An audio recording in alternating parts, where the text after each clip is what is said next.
S'ils l'ont fait, pourquoi pas vous?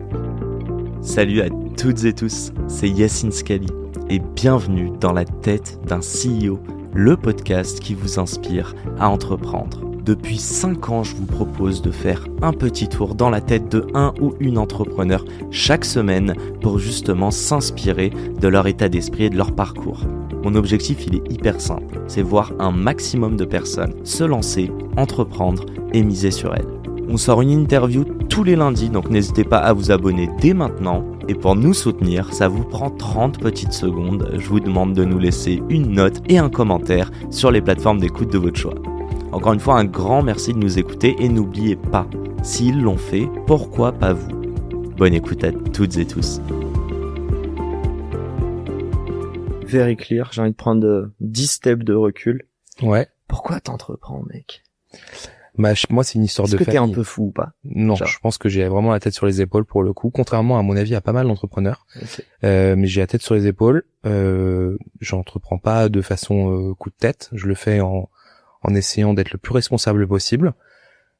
Par contre, chez moi, c'est une histoire de famille. Mes parents sont tous les deux entrepreneurs. Et j'ai grandi là-dedans. Je trouve que ça apporte une liberté qui est absolument extraordinaire. T'as vu quoi de tes parents plus petits sur ces points-là? Alors, ça prend beaucoup. Moi, il y a une période où on va pas cacher qu'être entrepreneur, ça prend du temps. Bien sûr. Donc évidemment, tu les vois potentiellement moins, mais ça n'a pas empêché qu'ils ont toujours été extrêmement présents. Mais la liberté qu'ils pouvaient avoir en tant qu'entrepreneur, moi, c'est quelque chose qui m'a tout de suite attiré.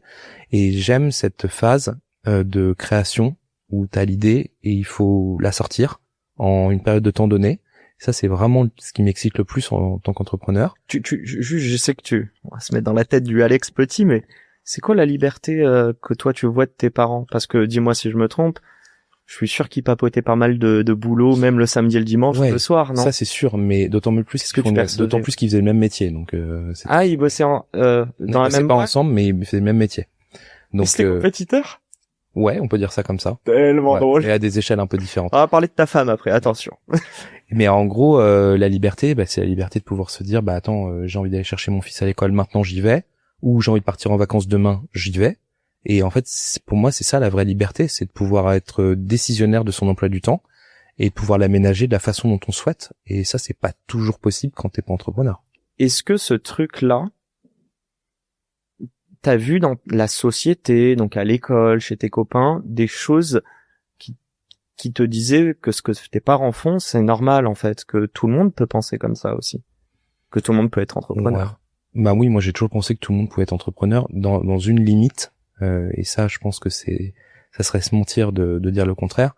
Il faut quand même être dans un milieu qui te permet de l'être, parce qu'en fait, si tu sors d'école et que t'as pas un centime et que tu veux monter ta société, c'est pas spécialement évident quand même. Est-ce que se lancer, c'est plus important d'avoir, si je comprends bien, je vais mettre opposé même des éducations.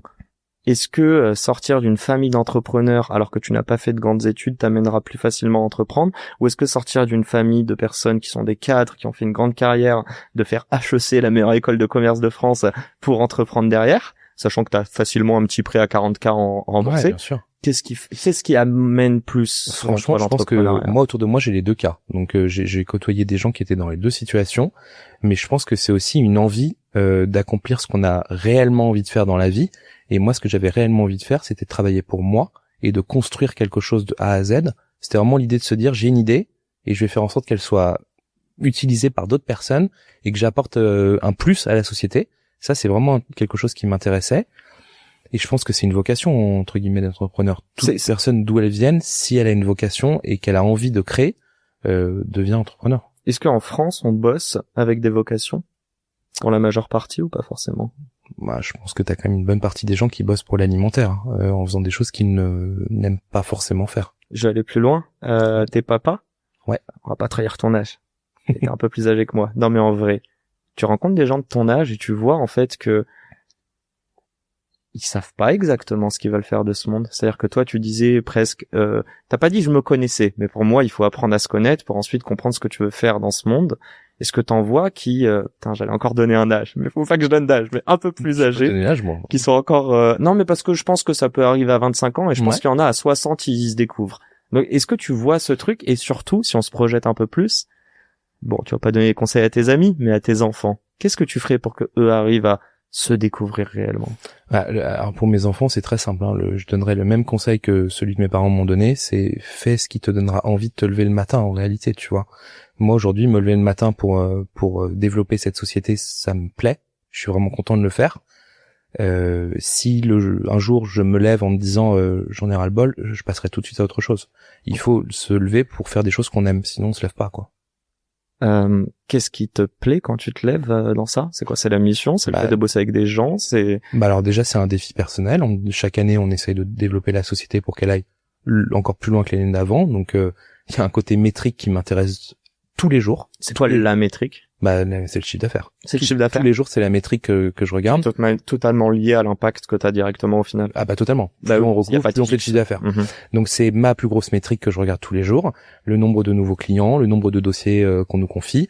Ça, c'est des métriques qui m'intéressent et qui m'excitent entre guillemets tous les jours. Et après, il y a aussi des défis plus long terme où là, par contre, ça va être des nouvelles briques d'outils, des nouveaux projets, repenser un peu la façon dont tu fais du recouvrement. Ça, c'est des choses qui me plaisent et je peux y passer des nuits et des nuits et des nuits parce que j'ai envie de développer ces trucs-là. C'est partir from scratch, hein, tu disais. Ouais, j'adore ça. Ouais, pour le et coup, construire partir de rien. plus que même être repreneur, par exemple. Tu vas être à l'origine. Ouais. On parlait d'entrepreneuriat et en fait dedans. Je sais pas si tu vois, mais on y tend à l'humain in fine, à ce qui se passe dans ta tête. Manière, dis-moi, est-ce que l'entrepreneuriat, c'est un mindset déjà ou un job? Ah, je pense que c'est un mindset. Ouais. Ouais, je pense vraiment. Ce mindset, il évolue. Je pense qu'il faut avoir envie de se faire mal quand même à un moment. Tu prends du plaisir dans la douleur?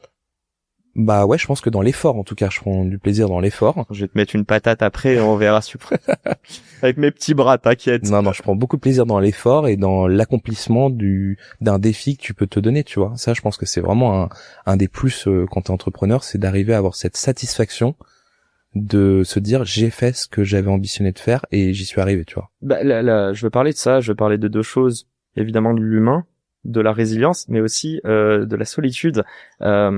J'aime bien l'idée que tu te dises t'as un plan, enfin déjà t'as un objectif, ensuite tu mets un plan en place. Ouais. Combien de fois ça se passe pas comme prévu? Ça se passe jamais comme prévu. Et je voudrais que tu nous parles un petit peu de ton premier cofondateur, c'était sur Ruby. Ouais. Et je sais que t'as dû, donc je spoil un peu, mais t'as dû racheter ses parts. Moi, ouais. Je pense que c'est, mais genre la preuve la plus, et t'as fait un prêt pour ça, donc c'est la plus grande preuve pour moi de miser sur toi et sur ta boîte, elle est là. En fait, pourquoi t'as pas tout envoyé chier, t'as pas arrêté? Alors sur l'histoire du cofondateur, en réalité, moi j'ai toujours été un solopreneur. J'ai toujours monté mes sociétés tout seul et ça m'a été reproché sur Ruby Payer parce qu'en fait parce que je l'ai quand même monté tout seul à la base, j'étais seul à la base. Et puis à un moment, quand ça a commencé à se développer assez rapidement, il a été question de lever des fonds.